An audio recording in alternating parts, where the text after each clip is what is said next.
आप लोगों के लिए वीडियो लेके आया हूँ क्रिप्टोग्राफी पे। तो आज हम देखने वाले हैं क्रिप्टोग्राफी के बारे में काफी सारी चीजें। क्रिप्टोग्राफी क्या होता है इसके बारे में समझेंगे हम इन पॉइंट्स के जरिए।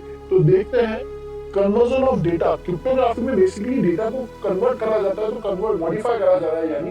तो यहाँ पे कन्वर्जन ऑफ डेटा हो रहा है, किस फॉर्मेट में हो रहा है, वो है स्क्रैम्बल कोड यानी एन्क्रिप्टेड फॉर्मेट में। तो हम डेटा को कन्वर्ट कर रहे हैं एन्क्रिप्टेड फॉर्मेट में, क्यों? उसको बचाने के लिए। डेटा को बचाने के लिए कैसे डेटा को बचाया जाता है?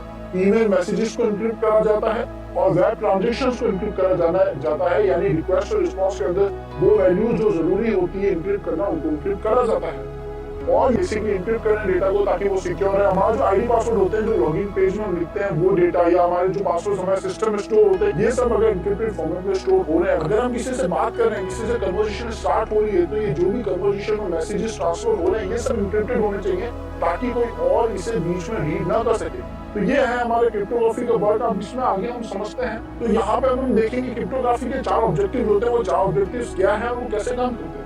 पहला ऑब्जेक्टिव है वो है कॉन्फिडेंशियलिटी, यानी ये क्यों करा जा रहा है, ऑब्जेक्टिव क्या है इसको करने का। क्रिप्टोग्राफी हम किसी चीज को एन्क्रिप्ट क्यों कर रहे हैं, ताकि हमारी जो इन्फॉर्मेशन है वो कॉन्फिडेंशियल रहे, कुछ सिलेक्टेड लोगों के अलावा, कोई ऑथराइज्ड लोगों के अलावा उसको कोई और न देख सके। तो कॉन्फिडेंशियलिटी दे रहा है, इंटीग्रिटी दे रहा है, यानी हम बेसिकली हमारे डेटा को इंटीग्रेट कर रहे हैं। एंड देन उसके बाद ऑथेंटिकेशन, उसे कौन देख पा रहा है, जो ऑथेंटिकेट है, यानी जिसके पास वो एग्जैक्ट पासवर्ड वो की होगी, जो उसके ऑथराइज्ड होगा, उसकी सारी प्राइवेसी पॉलिसी को सपोर्ट कर रहा होगा, केवल वो ही देख सकता है। तो ऑथेंटिकेशन है। और नो रेप्यूटेशन का मतलब बेसिकली जो हमारा कोड है वो नो रिपीट, यानी जो इसका आउटपुट है, यानी मान लीजिए कि अगर मैं क्रिप्टोग्राफी के जरिए कुछ भी जनरेट करता हूँ तो वो बार बार सेम नहीं आएगा, वो सेम आता ही नहीं है। तो उस केस में हमारी जो वैल्यूज है एन्क्रिप्ट हो रही है वो ज्यादा सिक्योर है। तो क्रिप्टोग्राफी हमारे लिए काफी ज्यादा हेल्पफुल है। नेक्स्ट देखते हैं हमारे पास टाइप्स ऑफ क्रिप्टोग्राफी। क्रिप्टोग्राफी कितने टाइप्स की होती है स्टूडेंट्स? तो क्रिप्टोग्राफी बेसिकली 2 टाइप्स की होती है। पहला है यहाँ पे सिमेट्रिक एंड देन असिमेट्रिक। अब क्रिप्टोग्राफी क्या था, इंक्रिप्शन। तो यहाँ पे हमारे पास सिमेट्रिक इंक्रिप्शन है एंड देन असिमेट्रिक इंक्रिप्शन है।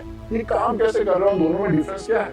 वो अगर इसको इजी लैंग्वेज में समझे तो बहुत ही इजी है। सिमेट्रिक इंक्रिप्शन में बेसिकली हम किसी चीज को एन्क्रिप्ट करते हैं तो एक ही की जनरेट होती है जिसको कहा जाता है पब्लिक की, और ये की एक एडमिन के पास भी होती है, बाकी यूजर्स के पास भी होती है जिनको ये डेटा एक्सेस करने की परमिशन है। तो जिनके पास भी एक ही होगी वो इस डेटा को एन्क्रिप्ट या डिक्रिप्ट कर पाएगा, उसको पढ़ पाएगा एंड देन वापस उसे एन्क्रिप्ट करके कहीं शेयर कर सकता है। तो यहाँ पे एक ही की होती है जिसको कहते हैं एन्क्रिप्शन की।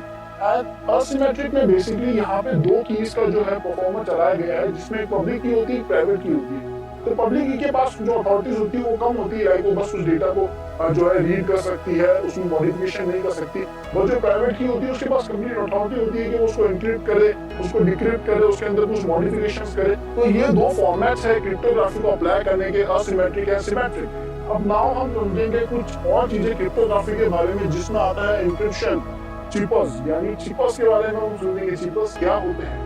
बेसिकली हम जो भी प्रोसेस फॉलो करते हैं टेक्स्ट को इनकोड करने में, उसमें हमारी सपोर्ट करते हैं चिपर्स। तो चिपर्स टेक्स्ट को अलग अलग तरीके से इनक्रिप्ट करते हैं। चिपर्स अलग अलग टाइप के होते हैं, उनके बारे में देखेंगे।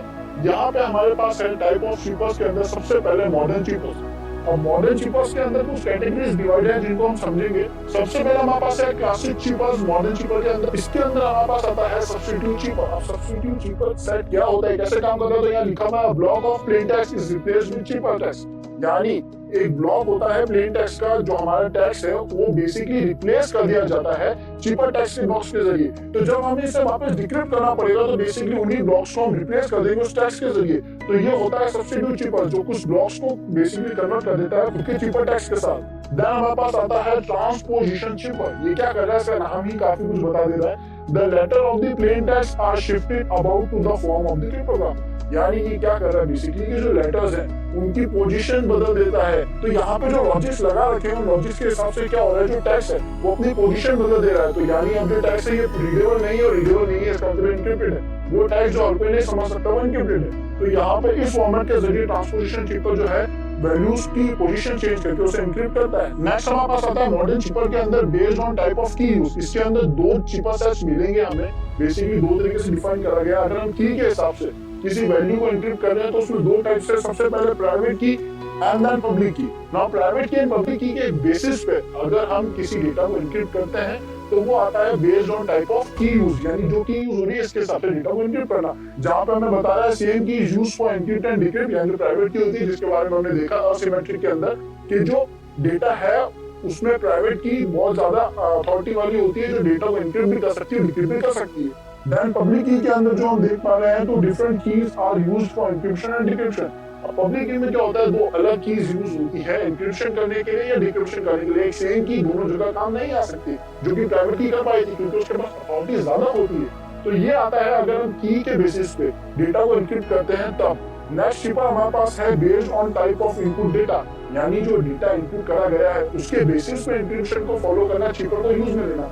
तो देखते हैं यहाँ कैसा हो रहा है। यहाँ एक ब्लॉक शिपर है जो क्या करता है, encrypt blocks of data on fixed size, यानी ये जो डेटा की फिक्स साइज को उठाता है देन उसे एन्क्रिप्ट करता है और इसी बेसिस पे प्रॉपर जो हमारा डेटा जो टेक्स्ट है जो इंफॉर्मेशन है उसको एन्क्रिप्ट कर देता है। यानी मान लीजिए अपना अपना नाम लिखा है पूरा, तो ऑलरेडी 6 बिट पे ही काम करता है, तो आपके नाम में से 6 बिट को उठाएगा उसको एन्क्रिप्ट करेगा एंड देन ऐसे ही आगे के 6 बिट को एन्क्रिप्ट करेगा। तो ये ब्लॉक ऑफ पेयर उठाता है उसे एन्क्रिप्ट करता है। तो यहाँ पे बेस्ड ऑन इनपुट डाटा में ब्लॉक शिपर जो है वो ब्लॉक ऑफ पेयर को एन्क्रिप्ट कर रहा है। देन हमारे पास आता है स्ट्रीम शिपर। ये क्या करता है, encrypt continuous stream of data, यानी ये कंटीन्यूअसली जो डेटा को है एन्क्रिप्ट करता जाता है। ये ब्लॉक्स पे काम नहीं करता इसलिए इसको कहते हैं स्ट्रीम शिपर, यानी ये कंटीन्यूअसली वर्क कर रहा है। तो ये कुछ चिपर सेट्स हैं यानी चिपर्स हैं जो बेसिकली हमारे डेटा को एन्क्रिप्ट करते हैं अलग अलग पर्पस के हिसाब से। अगर वो डेटा इनपुट बेसिस पे हम उसमें चेंजेस कर रहे हैं या फिर उसमें क्लासिकल चिपर जिसके अंदर हम देख रहे थे कि substitute cheaper, transport cheaper, values की पोजीशन चेंज करके अगर हमने एन्क्रिप्ट कर रहे हैं तो ये चिपर सेट था। नेक्स्ट देखते हैं स्टूडेंट्स, हमारे पास है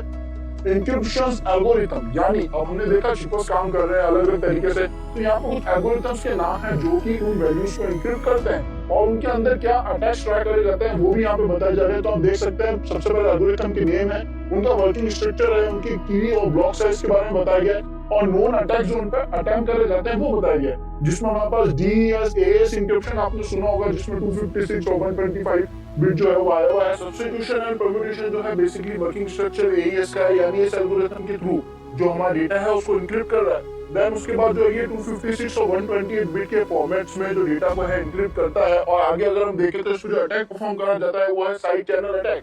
एंड ऐसे ही हमारे पास कुछ और एन्क्रिप्शन टेक्निक्स है, बेसिकली एल्गोरिथम्स है लाइक RC4 एंड RC5 जिनके एल्गोरिथम्स यहाँ पे लिखे हुए हैं रैंडम परम्यूटेशंस और इनके ये भी 2048 एंड 2040 के जो है बेसिकली बिट एन्क्रिप्शन जो है फॉलो करे जाते हैं। यहाँ पे सारे एन्क्रिप्शंस लिखे हुए हैं कि कितने बिट के एन्क्रिप्शंस पे ये काम करता है एंड नोन अटैक जो है वो हमें यहाँ पे दिख रहे हैं। तो ये था स्टूडेंट्स हमारे एन्क्रिप्शन एल्गोरिथम के बारे में कि वो कैसे काम कर रहे हैं, वो कितने बिट्स पे काम करते हैं, कौन सा एल्गोरिथम यूज देते हैं, उन पे नॉर्मली कौन सा अटैक ट्राई करे जाता है।